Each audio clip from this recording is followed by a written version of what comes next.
This video is brought to you by Sporlan, quality, integrity, and tradition.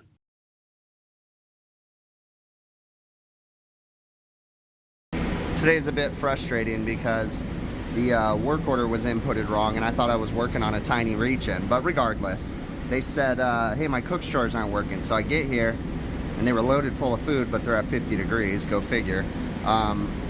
And so I tell them, we got to take all the food out. And they're like, well, why do you have to take all the food out? I'm like, because I'm not laying in this. So now I'm cleaning before I even get in here. Got to get them all the food pushed out of the drain. And then I got to squeegee the box out because I refuse to lay in that or deal with that. And it's going to be a bind because they're a super busy restaurant and they're going to be, look at that, lovely.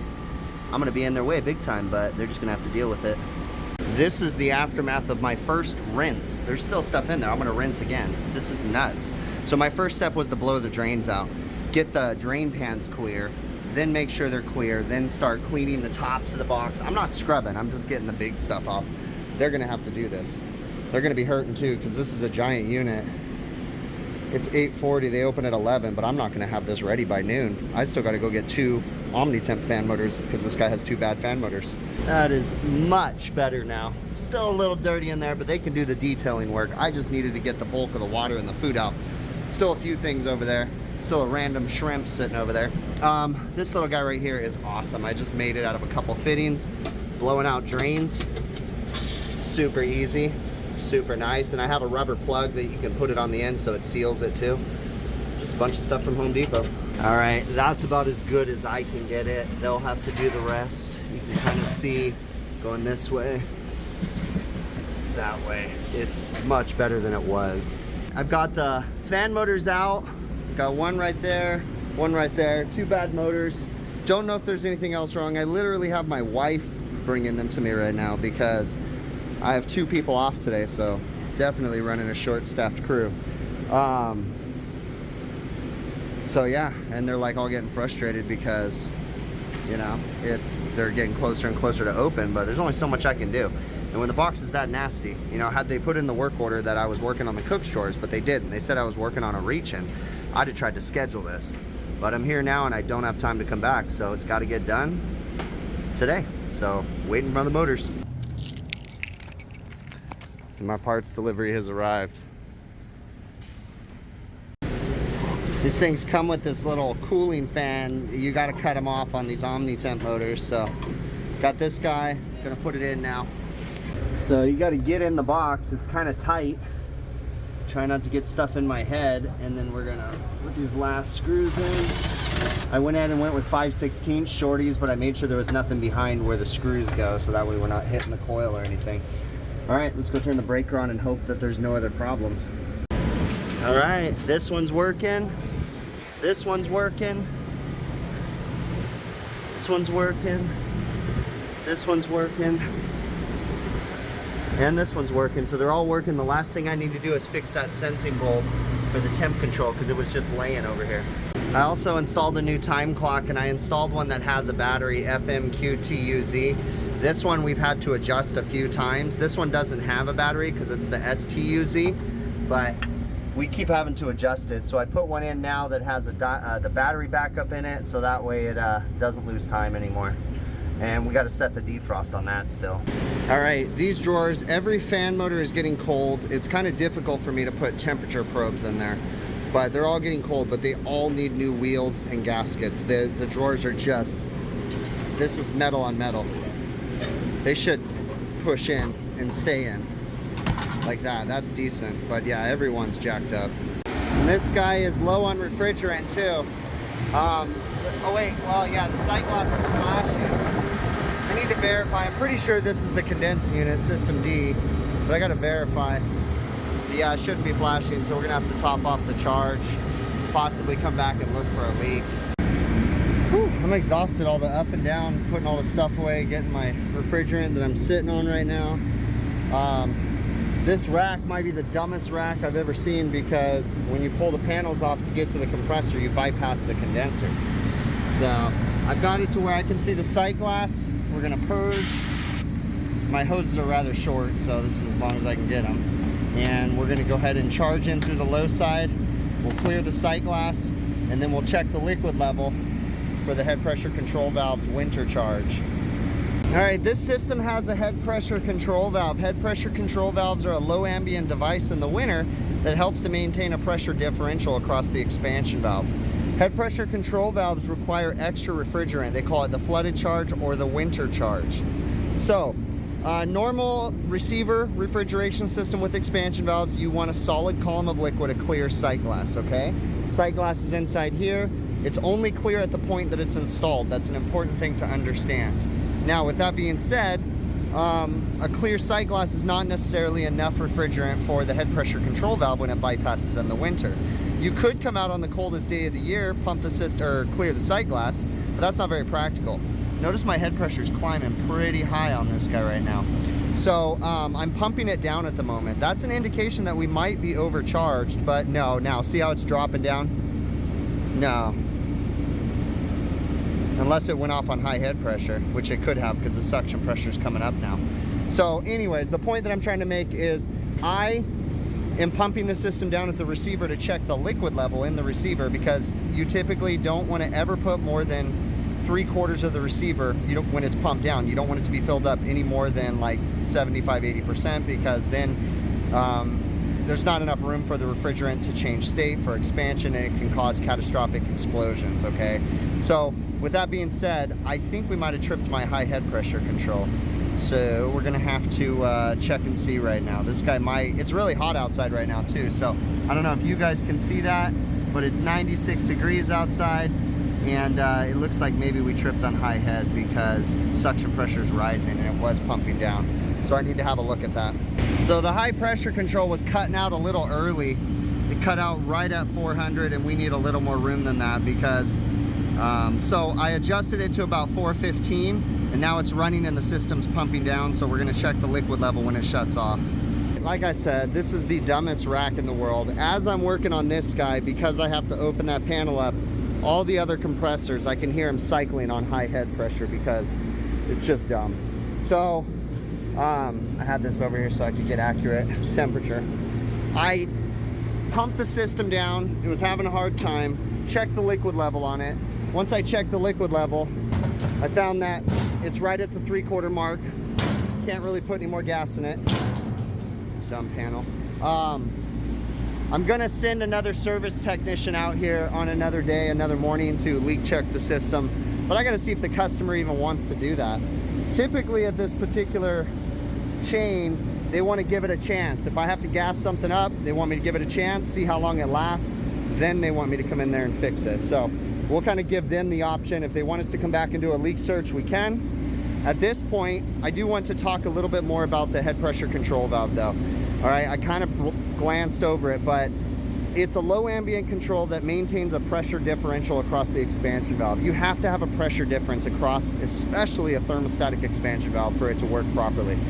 All right, the valve can only throttle so much, and it has to have that set pressure differential. When it gets really cold outside, the pressure differential drops, right? Because as your head pressure drops, so does as your ambient temperature outside drops, as it starts to get cold, so does your system pressures, because the refrigerant reacts to the temperature outside and the temperature inside.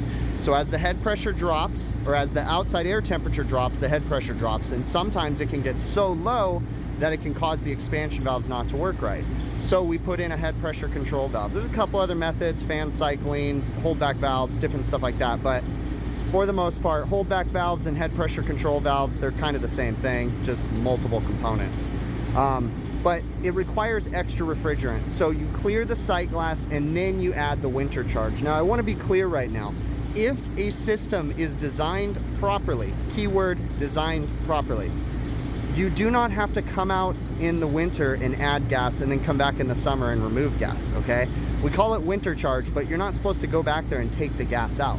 The system should be designed to hold the entire refrigerant charge all year long, okay? And if it's not, we can make field changes. We can put bigger receivers. We can do different stuff like that, okay? So there's a lot of misconceptions about head pressure control valves and winter charge or flooded charge. And if your system's designed properly, the receiver and the condenser are sized accordingly, then you should be able to keep the entire refrigerant charge in the system all year long, okay?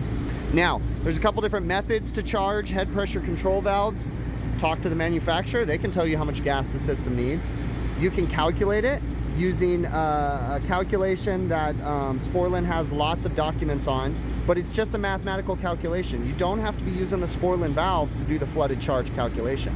All you have to do is Google Sporlan 90-30-1, and that is the instructions for charging a tube and fin condenser. So if it has copper tubes and regular fins, aluminum, steel, doesn't matter, as long as it has copper tubes on it, you can calculate the internal volume of the condenser, and then you can figure out your lowest ambient temperature, and then you can add the extra refrigerant. Now, there's a dilemma though. The dilemma is, how do you charge the system? In my situation, when I walked up to it, or let's just say you walked up to it and the sight glass isn't flashing, but you know that it's low on refrigerant, how do you know how low it is? Well, that's a really difficult thing to do. You can recover the entire charge, or what I typically will do is pump the system down, take a heat producing device, and check the liquid level in the receiver very carefully, okay? You don't want to use a heat producing device that goes past the safety temperature of the receiver. You don't want to blow the soft plug out or cause a rupture of the receiver or anything like that. But we know that your receiver should never have more than 3/4 of it filled when it's pumped down, okay? Because we need that extra space for expansion when the temperature outside goes up and different things. So you never want to fill a receiver more than 3/4 of the way for safety reasons. So with that being said, if we can't find the calculated charge or something like that, we can just fill the receiver up 3/4 of the way. That is with it pumped down, okay? But then we have to make sure that it's not overcharged. You have to be careful, follow all the safety precautions, you know, blah, blah, blah, right? But you don't just simply remove and add gas all year long. It shouldn't be a vicious cycle. You shouldn't be charging. And if the system's not designed right, then propose to your customer, hey, let's put a bigger receiver in this so I don't have to keep coming back, okay? It is what it is, and the customer has to make that decision. But regardless, I got this system topped off. The liquid level's at the 3/4 mark. Like I said, I'll talk to the customer. If they want me to come back, we'll come back. If not, that's it, and we will catch you on the next one, okay? It's not always fancy and shiny and clean in these restaurants. You know, sometimes the reach-in coolers are really nasty, and this one, you know, usually I don't get too upset about dirty coolers. I'll just ask them to clean, but this one I was a bit frustrated. And some more backstory is the work order wasn't inputted correctly. They called it one thing, and it was not anything like that.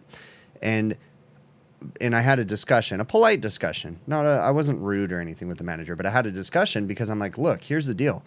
You put that it was this other particular box, and I know your restaurant really well. So I didn't make you my first call. I did another call before I came to your location because you put, you know, it was this other box that's not in your cook's line. And this particular manager was new, so they just didn't know, and, you know, whatever. And that's when I said, you know, because as I was working on the reach-in, the particular manager came over and was like, well, how long is it going to be? Because, you know, we're getting ready to open. And I was just like, it's not going to be ready by the time you open. And they were like, well, what are we? And I was like, I don't know what to tell you. I said, I can put it back together and we can come and do this another day, but it's not going to maintain temperatures, you know? Like, I don't know what else to tell you. Like, you're just going to have to wait. And, you know, and that particular manager was like, well, is there anything we could do to help you? And I was like, yeah, you could clean it. Like, because I was sitting there cleaning. I'm like, you could clean it for me, and then I could do other things. And they were like, oh, okay. And then, like, half an hour, I kid you not, half an hour, 45 minutes later, someone else came over and started to help me clean. I was like, all right, I mean, whatever, you know, I'm here. I got to do my job. You guys got to stay out of my way. So I actually had my wife come and bring me 2 fan motors because I happened to have them at my shop. So that was cool. I was thankful that she was able to come and bring that to me. And it was just a day that I had a guy off and a guy sick. So, you know, it happens, whatever. And same thing with the restaurant. Like, I was frustrated, but, you know, it's my job. That's what I'm there to do. You know, I work on dirty reach-ins all the time. So it wasn't so much that it was dirty. It was just how bad it was. And then I, you know, like when I got there too, I go, so this thing's been down since yesterday? And they were like, yeah, it's been bothering us since yesterday. And I go, why did you leave food in it overnight? And they were like, well, I mean, it was kind of cold. And I'm like, you need to throw all this food away now. Like, there was shrimp coming out of that, raw shrimp that were pink, meaning that they cooked because they'd been sitting in warm, I was like, you guys need to throw everything away. But, hey, it is what it is, right? And I was thankful that I had those motors at the shop with all the shortages and stuff. When I find things that I know we use on a regular, I usually buy a couple of them just to keep them in stock. And it doesn't always work that way, but those particular ones, yeah, I had them in stock. So now, once I got the box cleaned, I got the new fan motors in there. We checked the TDs across the coil. The coils were working fine.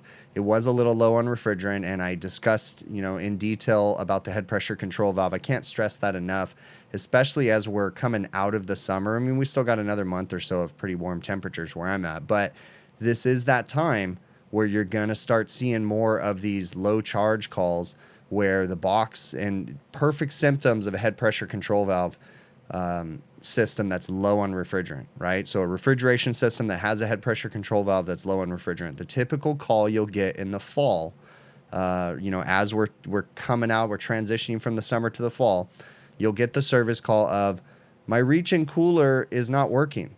And then an hour later, they'll call you back, never mind, it's working, and they'll cancel the call, And it's like, no, there's a problem, but they'll cancel it, and then they'll call you back the next day. Yeah, it doesn't work in the morning, but it works in the afternoon. And what's happening is when the head pressure control valve tries to bypass, there's not enough refrigerant in the system. And it'll typically bypass early in the morning in the fall because it's cooler outside. But then as the day goes on, where I'm at in the fall, it gets warm. We'll hit like 80, 85 degrees, around 1 to 2 in the afternoon. But in the morning, as in October, November-ish, it might be anywhere from 50 to 70 degrees in the morning. And that might be low enough for the head pressure control valve to bypass, especially on the older systems. Now, the newer systems where they're floating the head pressure down, the head pressure control valves aren't going to bypass as much. But on the older systems, we're going to see that. So remember that service call scenario that I gave you, because for the refrigeration guys, if you haven't experienced those, you'll start hearing them a lot. You'll start getting those where it doesn't work in the morning, but it works in the afternoon, and it's because the head pressure control valve is trying to bypass. There's not enough refrigerant to keep a solid column of liquid going to the expansion valve. But as the day warms up, all of a sudden, the head pressure control valve will stop bypassing. And then there's usually still enough refrigerant for it to run properly until the head pressure control valve tries to bypass again. Now, eventually, it'll keep leaking out, and then it'll stop working altogether. But you'll get those weird ones, especially on the bigger refrigeration systems. So it's coming. I know it's still actually literally it is September 3rd at my house right now. And today I think is the hottest day so far at my house. And it's about 111. It's been a somewhat mild summer. We definitely had hot temperatures like when I go out to the desert and when I work on roofs. Because typically when you're working on a roof with a parapet wall, it's 5 to 10 degrees hotter on the roof than it is on the ground. But, I haven't had 111 at my house quite yet. And in the past years, we've hit 120 at my house. So this year's definitely been a more mild summer, but it's still brutal and it's still hot out there. So it's kind of crazy. But hey, you know what? I really appreciate y'all making it to the end of the video. I say this all the time, but I truly, truly mean it. Thank you so very much. It's so awesome and so humbling to see that you all watch my videos. Again, it's still kind of crazy for me to think that you guys want to listen to me ramble, but hey, I appreciate y'all. Check out my website, hvacrvideos.com. If you're interested in helping to support the channel, a couple different ways. There's links in the show notes of the videos for Patreon, PayPal, YouTube channel memberships. Also, TrueTechTools.com. If you're looking to purchase any tools, check out TrueTechTools.com. I have an offer code Big Picture. That's one word. It'll get you an 8% discount on checkout on almost all the items. There's a few that it won't work on, but when you do use that, I get a small commission from that. So it's an affiliate link. So it's pretty cool. It's a way to help support the channel if you're going to purchase any tools. But yeah, check out my website. We got merchandise available, all that good stuff. I really appreciate you. Be kind to one another, and we will catch you on the next one, okay?